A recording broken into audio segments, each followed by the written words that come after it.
A disaster can strike at any time, anywhere in the world. Surviving depends on being prepared. Are you ready? Developing an emergency plan with God's guidance right now on Jewish Voice with Jonathan Bernis.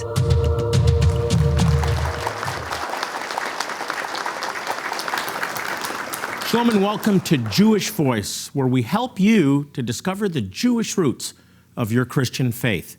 I'm Jonathan Bernis.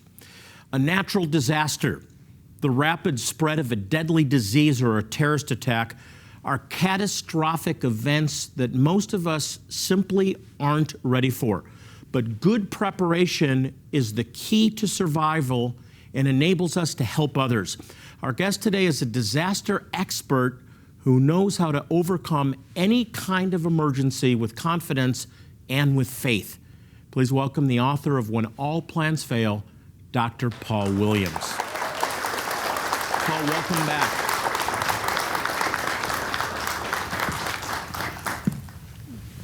Paul, you have been focused on a message to Christians now for, well, more than a decade. Yes. On being prepared. By the way, the Boy Scout motto, be prepared. But why the focus on being prepared when we have the Lord? Well, the Bible says that a wise man, when he sees a problem ahead, he prepares for it. I stop and think about Joseph in the Bible. Joseph just didn't wait for God to just do anything. He actually warned Joseph what was going to happen over the next 14 years. He said there's going to be 7 years of plenty. And then he said, prepare for those 7 years of famine. And there are times when God warns us ahead of time, you need to be ready. Well, in these last days, God has warned us many times. He says, when you see these things happen, know that my coming is soon. So if we know that there's going to be problems, and he tells what kind of problems we're going to face. I mean, earthquakes and famines, pestilences, that would be where the epidemics and things like that we cover in our pandemic chapter in the book, those types of things, get people ready for what's coming. This is a message of opportunity. Yes. That we can, by being prepared, by being close to the Lord, we can provide the solutions for people instead of being the victims. Do you believe we're entering the 7 years of famine now, if you will? Yes, I think we're right on the cusp, if we're not already in it, but I think we're right on the cusp of that. And so I really think we need to be prepared for that. And I think churches are the natural place for people to come and to look for that kind of assistance and help. But unfortunately, my experience as I go around the United States, I'm finding out that many pastors are not attuned to this. They're very concerned about various things within their congregation. We talked about this yesterday, but you find many people don't relate to this. So it's something distant that doesn't, if it happens down the road. But people aren't really taking this message seriously. No, they're not. There's too many cares of this life. In fact, I look at that at the scripture about where the seed is sown and some of it's on rocky soil or stony ground or where their weeds are. And I think for a lot of Christians, it's where the weeds are. The weeds come up and the cares of this life just weigh them down so they're not able to concentrate on what God has told them in the Word. Be prepared for this because, look up, it says, for your redemption is drawing near.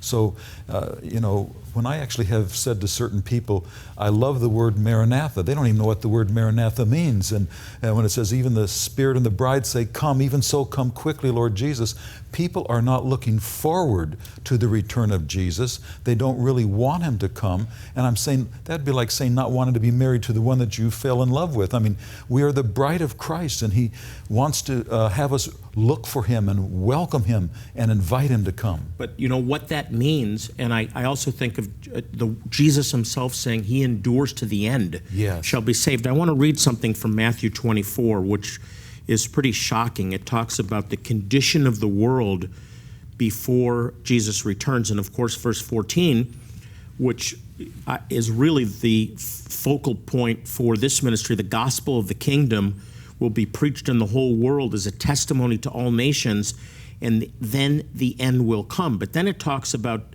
those who are in Judea flee to the mountains. It talks about increased wickedness. It talks about wars and rumors of wars. Matthew 24 lays all this out. Is that just talking about Jerusalem, or is this the condition of the whole world It's before the Jesus condition of the whole returns. world. It is of interest to me that one of the first places that I ever saw a grab-and-go bag was in Israel.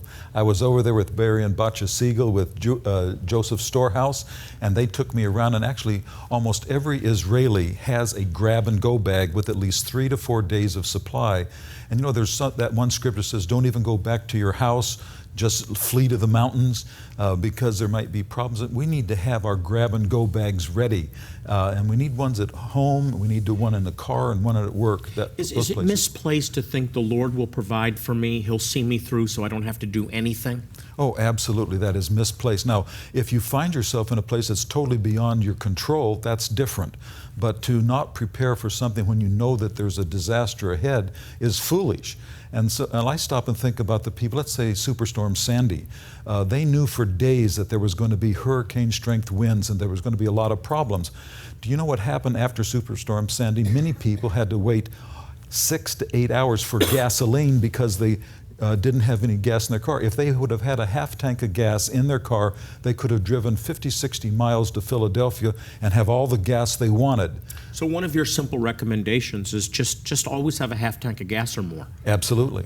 Most of you, like me, wait till it's on empty of empty, right on pushing the line with E. You say have gas in your car. Paul, what's the difference between your message of being prepared and this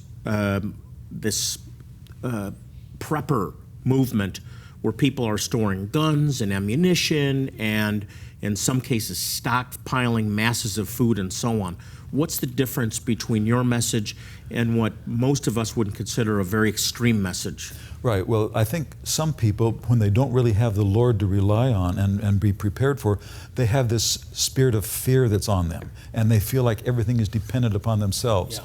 And I stop and think of the scripture that says that the person that builds the house, they labor in vain unless the Lord builds the house. And the watchman that's over the city watches in vain unless the Lord watches over it. So that the first thing is to dwell in the secret place of the Most High. That's when you can expect His provision and His care for you.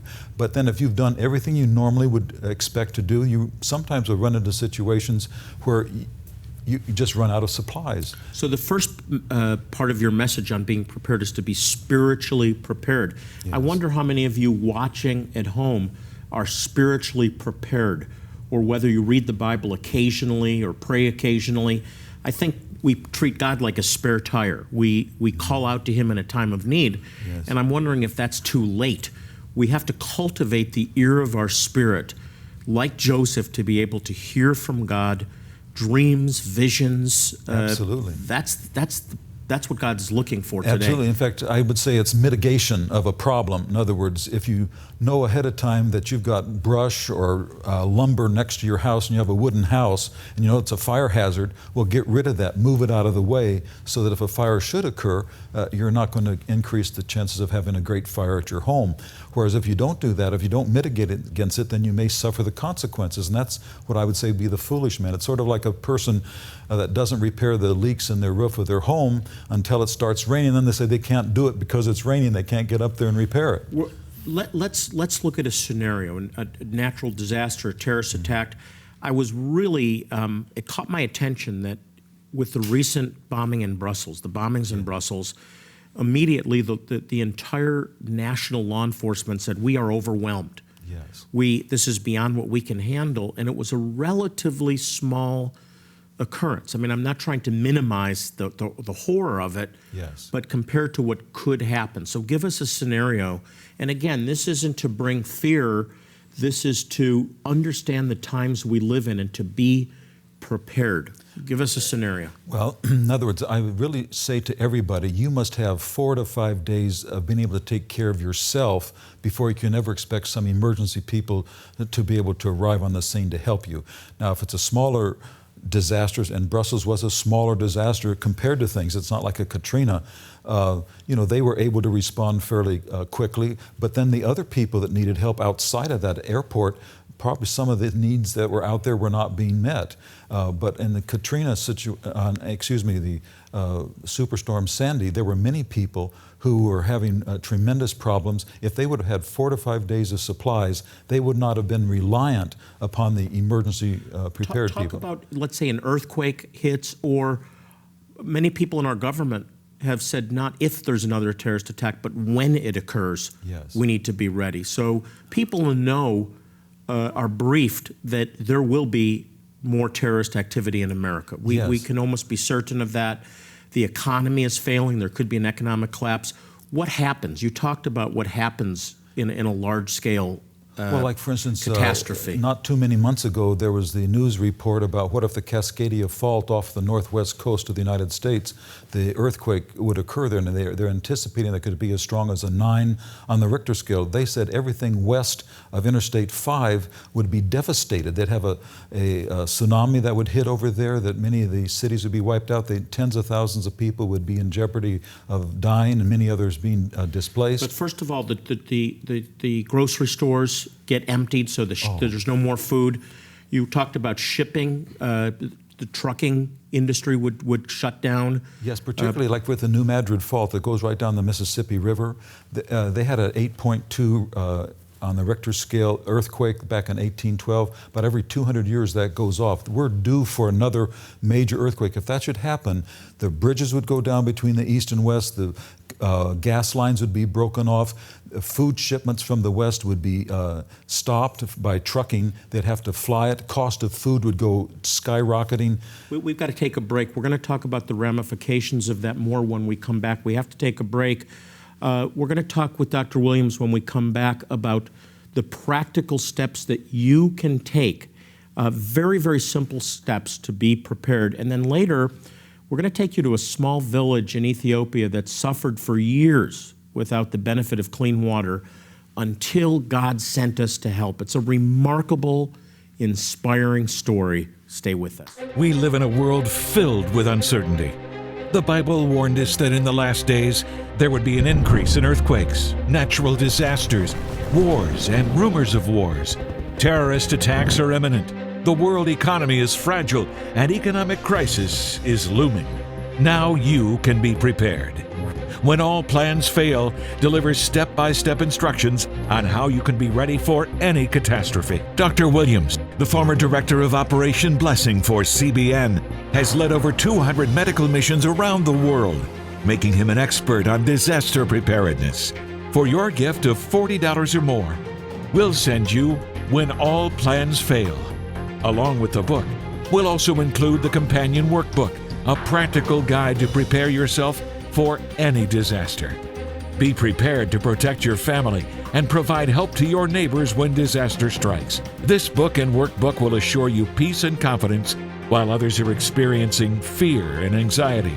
There is also a 21-day action plan to guarantee your family and friends will be safe. Remove your worry and stress. Prepare for any disaster with expert and easy-to-follow advice. Call now and take advantage of this important offer.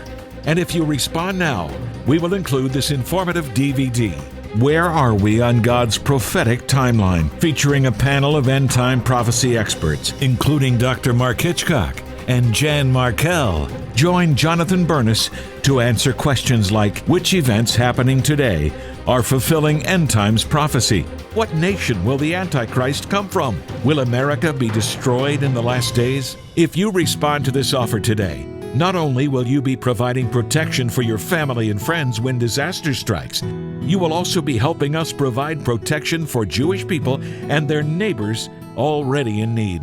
Protection from polluted water through our Life Straw water purifiers. Protection from disease through medical care and medicines. And protection from blindness through our eye clinics and eye surgeries. We've helped thousands, but millions are still waiting for us to help them through their disaster. Most importantly, you can help them hear the life-transforming gospel and find eternity through a relationship with Jesus the Messiah. So pick up the phone and call the number on your screen, or send your gifts of support to Post Office Box 6, Phoenix, Arizona 85001. God said that He would bless those that bless the Jewish people. Don't miss out on this opportunity to prepare your home when disaster strikes, and at the same time help restore Jewish homes in crisis.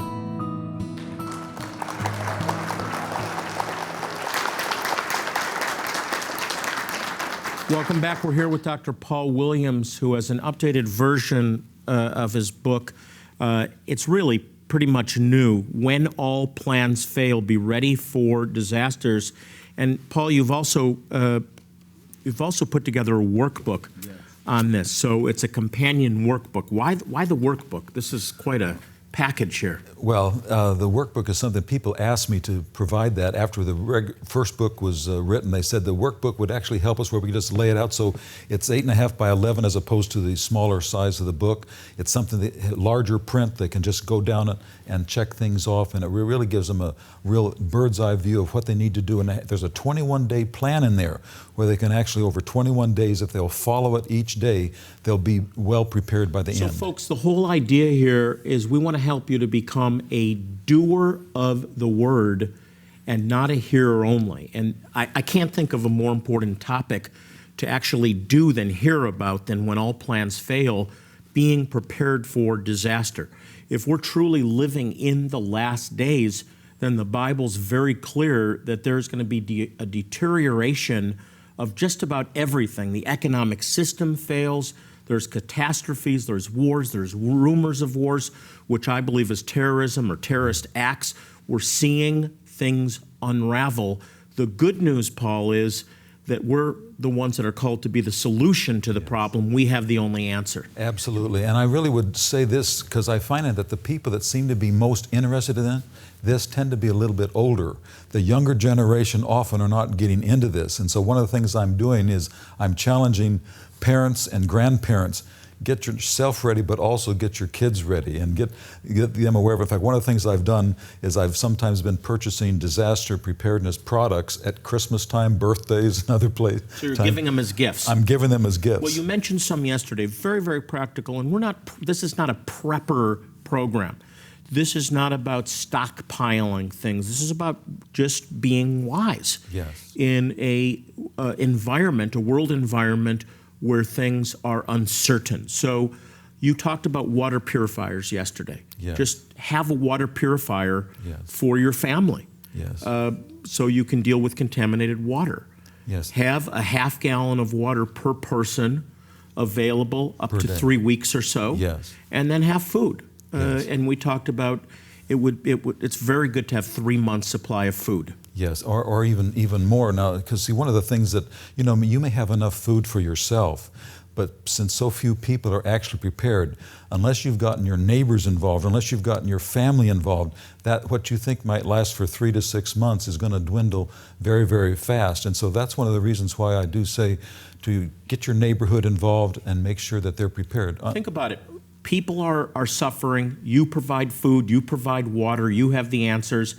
And guess what? They're going to want to hear what you have to say because you were prepared, you heard from God, and you have an answer. These are just so practical. Absolutely. But we've got to do this, folks. We've got to do it. Very simple things. Get water purifiers, store some water, store some food. Give us a few others, Paul. Okay, well, just a few more practical things. Financially is another thing. In other words, I think people should be having money at home. In fact, I have in my book where you should have at least $500 in small bills at home because you're not going to want to be having $100 bills, $50 bills to pay for a $5 item because in the middle of a disaster, they're not going to be able to give you change. Electricity is going to be down. You're not going to have ATMs. You're not going to have access to your funds. And I really recommend that you have more than $500 in small bills, ones, fives, tens. Is this all part of the 21-day plan? Yes, it is. Okay, good. Give us a few more very practical things. Again. Yes, another thing, of course, is a matter of adequate shelter. In fact, you need to be prepared to have a bug-out place to go to if in case you're in an area where you have expected problems. Like one of the things I think about my own kids that are living close to New York City or others that are close to Chicago, I'm saying you need to have an alternative place to be able to go. Safety is another issue in terms of personal self-defense. And one of the things that I really... So give us an example of this. What would your safety place be? Well, in other words, have an alternative place to go. And like, for instance, if you have anticipation, say, of a hurricane, like in a situation with my sister, she was taking care of our 90-year-old father. And when hurricanes would occur in Florida, you sometimes are going to have to transport them out of the way where a hurricane might come. So you have to prepare and move people into a safe place ahead of time. So be thinking about it planning in advance. Where do we go if this happens? Yes. What do we do if this happens? Yes, in fact, just a simple plan. Like right now, we rely on our GPS and our phones to be able to help us to get to a certain place, but you should have a hard map, a physical copy of maps, because sometimes the towers are down, you don't have any telephone communication. In fact, this is one of the things that I recommend among families, is that they would have a communication system. One thing that we do with our own family, we have network messaging between family members. So we send out notices about birthdays and weddings and information that we want to share. But in an emergency, you can use that same system to communicate with your family, saying, we're leaving for such and such a place, we're going here because we're having to evacuate. There's a way you can communicate with your family members. But with neighbors, you can use handheld walkie-talkies. You can develop a system within your neighbors. I've got to tell you, and I know that people are experiencing the same thing. I'm listening to this, and there's this resistance. That's not going to happen. We live in a high-tech age. We have cell phones. We have computers. It's all at our fingertips.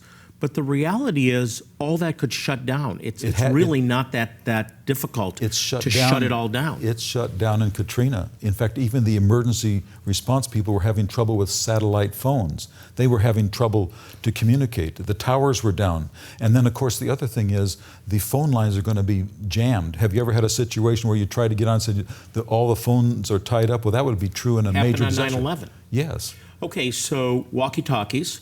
Yes. Just give us we have just time for a couple of more practical things. Let's talk about medication. Oh, medication is a big issue, and particularly for the elderly.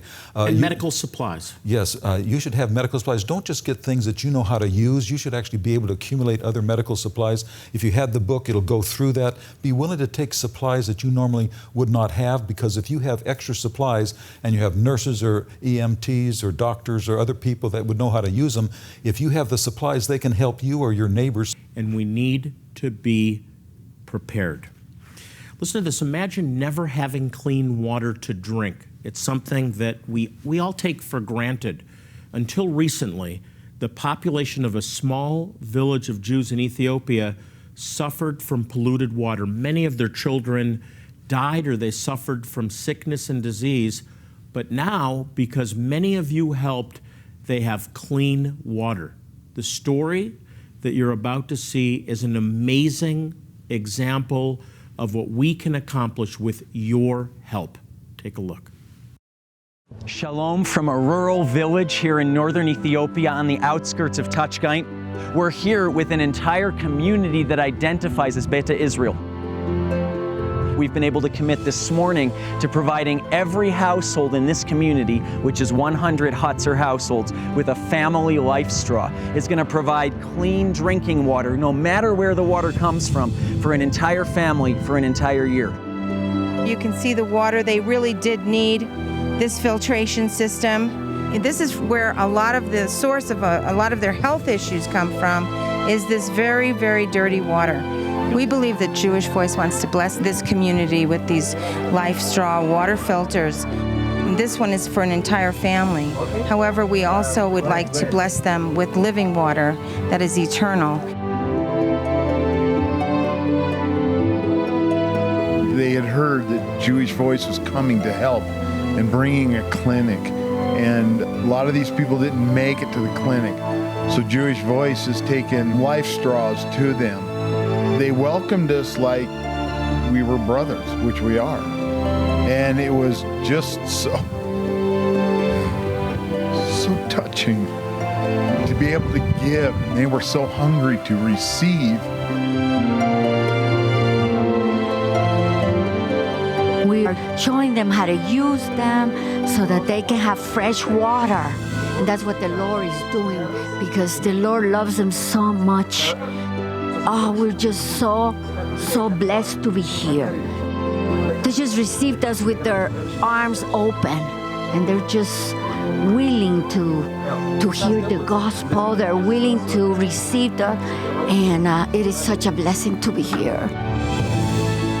We're thrilled to be able to be a blessing in this way, and we've shared with the people that as they take each cup of clean water out of this life straw, they would remember the Lord's love for them and the love of God's people for them, and that they would remember we're praying for them.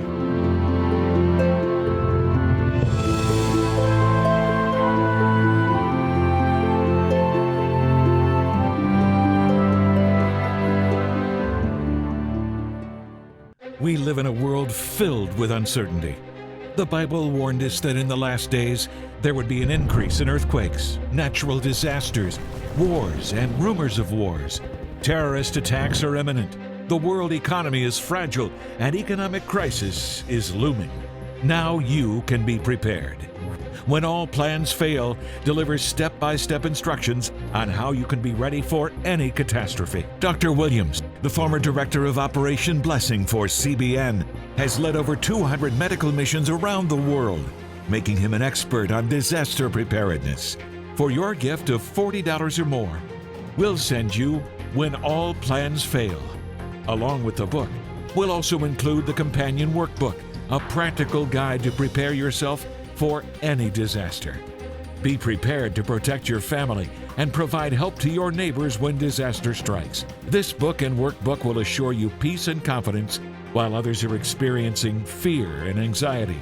There is also a 21-day action plan to guarantee your family and friends will be safe. Remove your worry and stress. Prepare for any disaster with expert and easy-to-follow advice. Call now and take advantage of this important offer.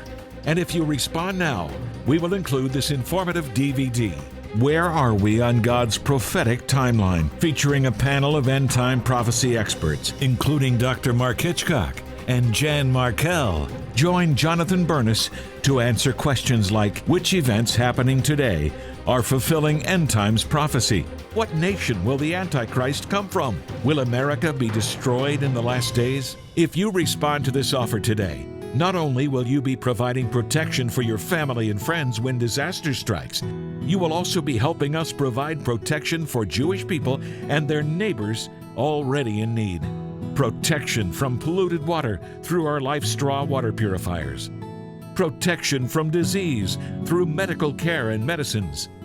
And protection from blindness through our eye clinics and eye surgeries.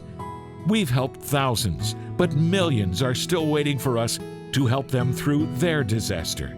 Most importantly, you can help them hear the life-transforming gospel and find eternity through a relationship with Jesus the Messiah. So pick up the phone and call the number on your screen, or send your gifts of support to Post Office Box 6, Phoenix, Arizona 85001. God said that He would bless those that bless the Jewish people. Don't miss out on this opportunity to prepare your home when disaster strikes, and at the same time help restore Jewish homes in crisis. Well, that's all the time we have for today. Dr. Paul Williams will be back with us tomorrow to talk about how to be prepared if disaster strikes.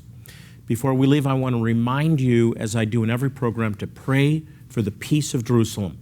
Psalm 122:6 tells us that if you love Israel and pray for her, you will prosper. Until next time, I'm Jonathan Burness saying shalom and God bless you. Predicting a disaster is impossible, but with God's guidance, you can certainly be prepared and help others make it through the toughest of times. How to plan and survive, next time on Jewish Voice with Jonathan Burness.